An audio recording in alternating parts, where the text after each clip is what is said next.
제가 말씀드렸듯이 국내 메이저 언론사 어느 곳도 이 문제에 대해서 진짜 제대로 된 진단을 한번 하거나 제대로 된 취재를 하는 데가 없다. 외국인 노동자 문제는 그냥 완전히 우리 사회에서 하나의 금기시 되는 주제. 보도를 하더라도 뭐 무너진 코리안 드림, 한국에서 이렇게 했는데 쫓아내면 어떡해요.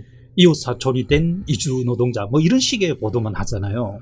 트럼프 현상이 왜 생겼습니까? 바로 그 심각한 불법 체류자 문제, 난민 문제, 이민자 문제, 이걸 그냥 정면으로 받아쳤잖아요. 그전에는 미국에서도 어떤 대통령도 그렇게 직접적으로는 이야기를 못했잖아요. 특히 미국은 그 인종 문제 얼마나 심각합니까? 그러니까 이 이민 문제 뭐 이런 거에 대해서 되게 민감했는데 트럼프 대통령이 그냥 아예 멕시코 거기에다가 장벽을 그냥 쳐버렸죠. 국경에 장벽을 치고 불법 체류자 문제를 대놓고 그냥 국가 지도자가 다루었잖아요. 우리나라에는 이런 지도자가 진정한 이런 자국의 이익을 추구하는 뭐 좌파든 우파든 이른바 뭐 우리가 흔히 이야기하는 그런 구구적 대통령이 한 번이라도 나온 적이 있습니까? 자국의 이익을 극단적으로 추구하는 그런 대통령. 지난 수년 동안 유럽의 모든 국가들이 이런 극우 열풍을 겪고 일본 아베 총리 한번 보십시오. 골프 치다 벙커에 벌러덩 자빠져 가면서까지 자국의 이익을 챙기기 위해서 얼마나 노력을 했습니까? 근데 우리나라는 정치 지도자부터 국회의원, 무슨 언론, 어느 누구도 이 문제에 대해서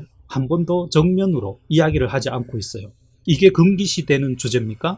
이 문제는 국가의 노동정책이지 않습니까? 노동정책. 노동정책에서 가장 중요한 거는 일자리 정책이거든요. 자국에서 우선적으로 보호받아야 할 사회 취약계층들, 뭐 미혼모, 이혼녀, 장애인, 노인, 여성, 이런 사람들이 그 불법 체류자들하고 이 저임금 일자리 경쟁을 무려 30년 가까이 이렇게 벌이도록 국가가 사실상 방치를 한 거 아닙니까? 방치를 했다는 거는 조장을 한 거죠. 예컨대 불법 체류자 단속을 해야 되는데 단속을 안 한 것은 불법 체류자가 계속 늘어나도록 조장을 하는 거잖아요. 기업이 불법 체류자들을 그냥 고용해도 제대로 된 단속을 안 하는 것은 그 옆에 있는 다른 고용주가 또 불법 체류자를 쓰도록 유혹에 빠지게 만드는 것은 그건 당연한 거 아닙니까? 이런 식으로 가장 중요한 노동정책을 이렇게 사실상 방치, 방조, 그냥 내팽개치고 허구헌날 그냥 양질의 일자리 창출하겠다. 문재인 정부 때 뭘 했죠?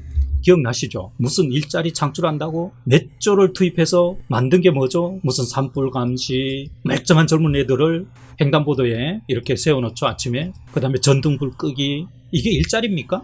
노동력이 가능한 사람들을 그냥 엉뚱한 일에 소비시키는 거 아니에요. 그 일자리 정책이라고 해놓은 거 보면 대부분이 사실상 무의미한 그런 일자리들이거든요. 일자리도 아니죠, 사실.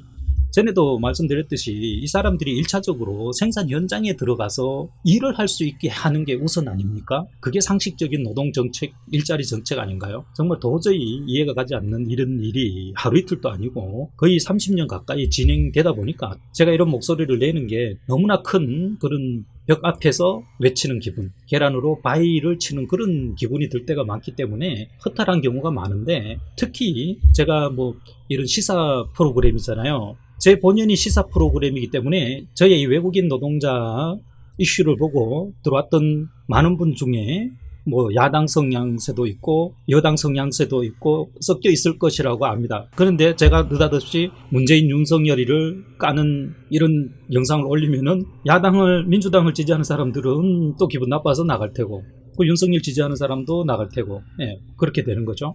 그렇기 때문에 방송을 진행하는데 여러 가지 좀 걸리는 부분이 많이 있습니다. 이 문제에 대해서 정말 절실하게 관심을 좀 가져달라고 요구하는 그런 분들도 많은데, 그런 분들이 무슨 정치적 성향을 가지는 게 아니잖아요, 특별한. 그렇지만 또 제 채널은 분명한 어떤 시사 유튜브로서의 색깔을 가져야 되는 부분이 있고, 아무튼 이런 부분이 있다는 것을 말씀드리고, 이제 앞으로는 진짜 현장에 계신 분들을 좀 제가 취재를 할 수 있으면 취재를 해서 그 사람들의 직접적인 목소리를 뭐 인터뷰를 따든지 뭐 이메일 인터뷰를 하든지 어떤 다양한 방법을 통해서 전해 들을 수 있도록 노력을 한번 해보겠습니다.